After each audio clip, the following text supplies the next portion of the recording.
Thank you to Paired for sponsoring a portion of today's video. Today we're going to be talking about a few behaviors that are not normal to experience in a relationship. And I think that this is important for you guys to know because sometimes when you're in a relationship, in the thick of it, you might not realize that certain behaviors are super harmful and not actually supposed to happen in a healthy relationship. You might not know that there even are relationships out there that aren't like this. And we could be talking today about friendships, romantic partnerships, family members, the whole host of relationships. The following 5 behaviors that I'm about to say are not normal in the sense that they are not healthy and that they are harmful to you.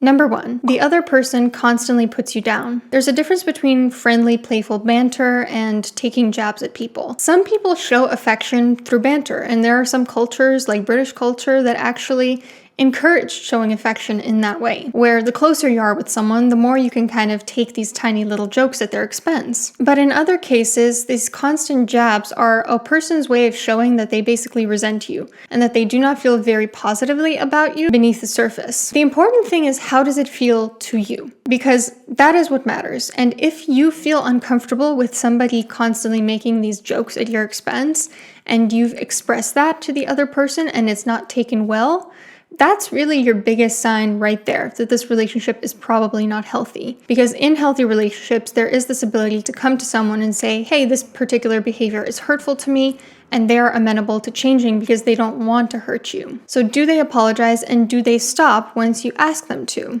I can remember I've been in some friendships in the past where there was so much one-directional banter at my expense that my other friends would actually say, like, this is kind of veering towards verbal abuse. And I kind of laughed it off at the time and said, like, oh no, this is just how this person is.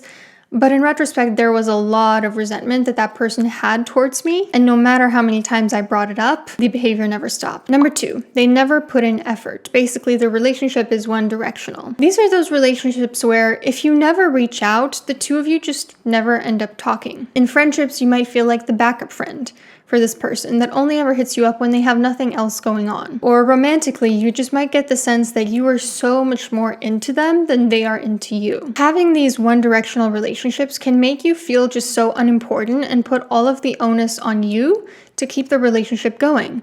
And if you've ever done these experiments where you try not reaching out to someone for a month and then you find out this person also never reached out to you and the relationship just disintegrates, that is probably a good indicator that you are in a one-directional relationship. That's way too much responsibility for one person. Relationships are about 2 people. They're about an exchange, not about one person taking all the responsibility. Or alternatively, you might find that the other person never puts in effort into getting to know you, asking you about your life. All the conversations kind of end up being about them and their interests and never about what's going on for you. Now, before I go on to number 3, I want to introduce you to the sponsor of today's video, Paired. Keeping relationships healthy is something that needs to happen proactively, preventatively, not just once you've already gotten to a point where you realize that your relationship has these signs. Paired is a great way to make sure that you are being proactive in your romantic relationships. The Paired app is a fun way for couples to bond through daily questions, relationship games, quizzes, and exercises. It aims to strengthen couples, strengthen communication, improve intimacy, and discover growth and weakness areas in your relationship. So how it works is you input the important relationship dates of your relationship, so things like anniversaries, birthdays,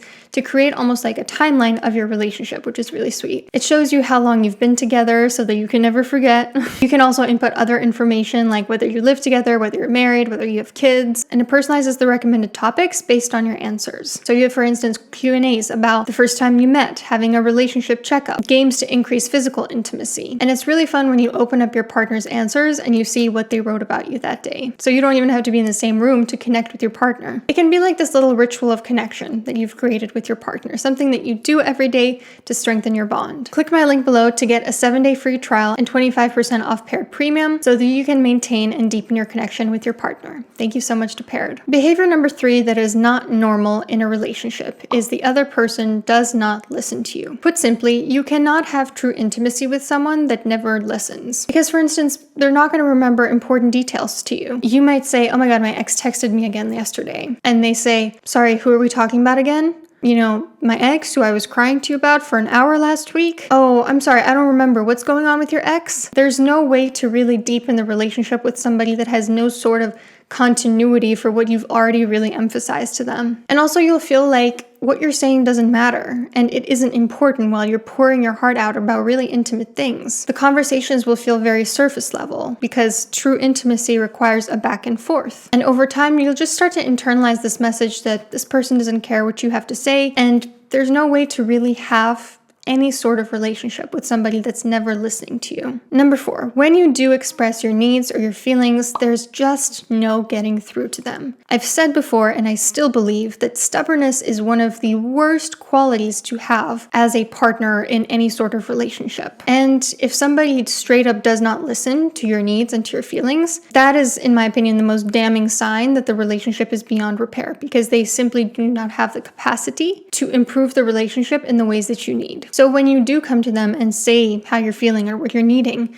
they're probably going to respond through things like minimization, denying, blame shifting, deflecting, invalidation. They make it very clear that your feelings and needs don't matter, they're wrong, and they will not be respected moving forward. Relationships require ongoing negotiations. If one person is unwilling to take in any feedback, the other person's needs will always go unmet. And all long-term relationships involve some sort of rupture at some point. We all get hurt in some way. But what determines a healthy relationship from an unhealthy relationship is the ability to repair the relationship and for the person who has been hurt to feel like the other person heard them, took responsibility, and is going to make some change moving forward. And you cannot have that if you feel like you are simply speaking to someone who's not receptive to hearing your experiences. And number 5, they lie to you. Look, I don't think that lying is always an all bad thing. I think in some situations, if you're lying to preserve your safety, for instance, if somebody has some power over you, or white lies to avoid hurting somebody's feelings, like somebody that you don't know well has just served you a meal. It's not your cup of tea. You don't have to say that. It's not going to hurt anybody if you don't say it. Or if you're lying to surprise somebody with something, like if somebody's asking you, do you want to go to this concert? And you're like, oh, no, I don't like this concert because you already bought tickets. Or you're lying about something because it's very, very private to you and the other person is intruding on something that's none of their business.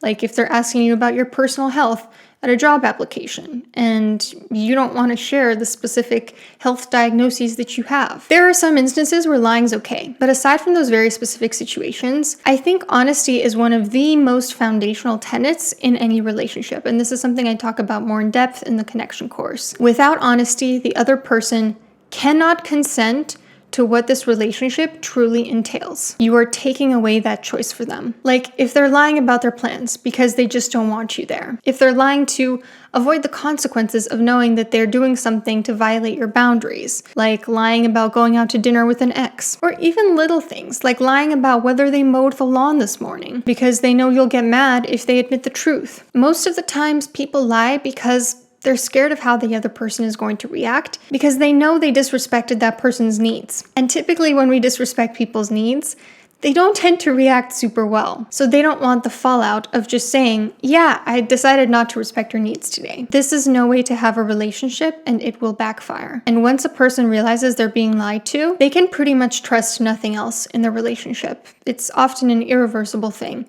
like a broken vase. It's very difficult to put it back together because why would you trust anything moving forward if your evidence thus far has been that this person is dishonest with you? So to summarize, 5 behaviors that are not normal in relationships. And if you notice a lot of these, you should make a note of it and hopefully process through it with someone like a therapist. The other person constantly puts you down. They never put in effort. They don't listen to you. There's no getting through to them when you express yourself. And they lie to you. These 5 things not only are unhealthy, but in a lot of instances, I think they could be indicative of ongoing or even future abuse. So be very wary of these. Don't forget to check out Paired if you want to do some fun little games with your partner, and I will see you soon.